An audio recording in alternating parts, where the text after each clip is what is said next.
अब हम बात करेंगे एक हेयर ट्रांसप्लांट रिपेयर केस का। मैं doctor Arvind Poswal, doctor ease clinic, new Delhi से। अब ये एक बहुत ही शानदार केस है जिसमें आपको पता चलता है कि अगर किसी ने डॉक्टर ने ढंग से हेयर ट्रांसप्लांट नहीं सीखा हो तो वो क्या क्या गलतियां कर सकता है पेशेंट के लिए, और उससे पेशेंट को क्या दिक्कतें होती हैं, और हम उन दिक्कतों को किस तरह से बाद में करेक्टिव सर्जरी के द्वारा ठीक कर सकते हैं। अब ये पेशेंट जिसका निकनेम अर्जेंटाइन है, ये अर्जेंटीना का पेशेंट है। इनका पीछे वाला सर्जरी वाला साइड देखें अगर सर के पीछे, तो यहाँ पे 3 सर्जरी के निशान हैं। ये अपने देश से यूएसए में गए थे और किसी डॉक्टर ने काफ़ी सारा इनके ऊपर सर्जरी किया, काटा पीटी किया, लेकिन जहाँ आगे की जगह देख रहे हैं तो कोई खास बाल उगे नहीं।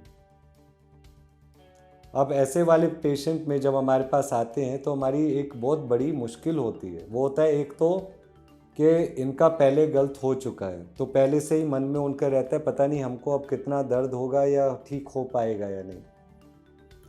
तो पहले तो उसको, ऐसे पेशेंट को केटर करने में ये ज़रूरी है कि हम उन्हें समझें, उनकी मानसिक स्थिति को भी समझें, वो किस किस चीज़ में से गुजरे हैं वो भी समझें। क्यों एक बार किसी के साथ कुछ बुरा हो जाता है तो ठीक होने में उसको बहुत टाइम लगता है। अब इन्होंने जैसे कराया, 3 सर्जरी करा लिया, आगे बाल नाम मात्र कुछ भी नहीं होगा और पीछे निशान 3 और पड़ गए।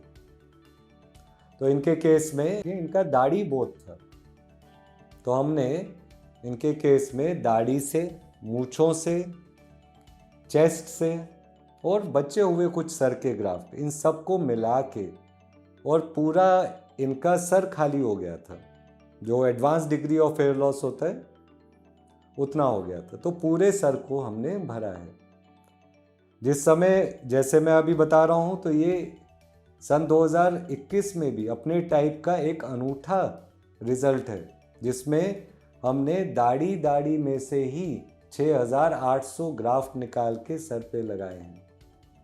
यहाँ तक कि मान के चलिए कि जो मूछें हैं, मूछों से भी 207 ग्राफ्ट निकाल के पीछे जो पेशेंट के स्कार रह गए थे उनमें लगाए हैं।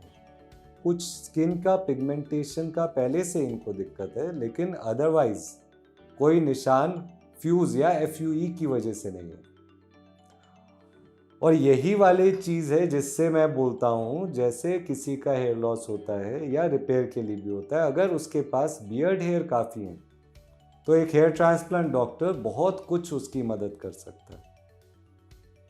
अब इस वाले केस में भी जब हमने बाल लगाए तो नेचुरली पहली बार उगने में तो 3, 4, 5 महीना लगेगा।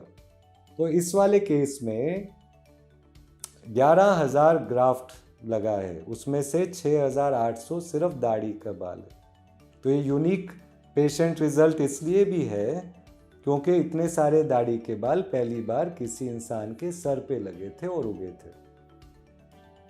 इस पर्टिकुलर पेशेंट में अगर आप देखेंगे तो उनको यंग हेयर लाइन नहीं चाहिए थी। साइड व्यू में दिखेगा हेयर लाइन काफ़ी ऊंची है, लेकिन पीछे से आगे तक पूरा एरिया कवर्ड है। इसको मैं क्राउन बेस्ड अप्रोच कहता हूँ।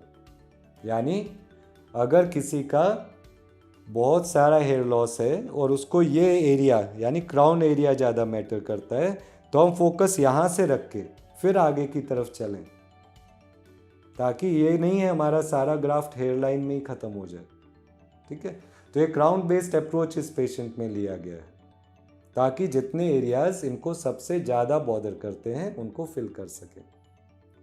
और जैसे आपने इस पेशेंट में देखा, आप अपने केस में भी ध्यान रखिए, अगर आपका ख़राब हेयर ट्रांसप्लांट हुआ है तो करेक्टिव सर्जरी उसको काफ़ी इम्प्रूव कर सकता है।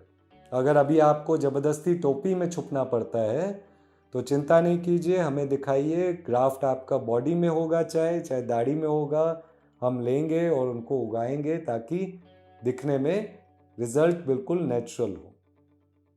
Thank you.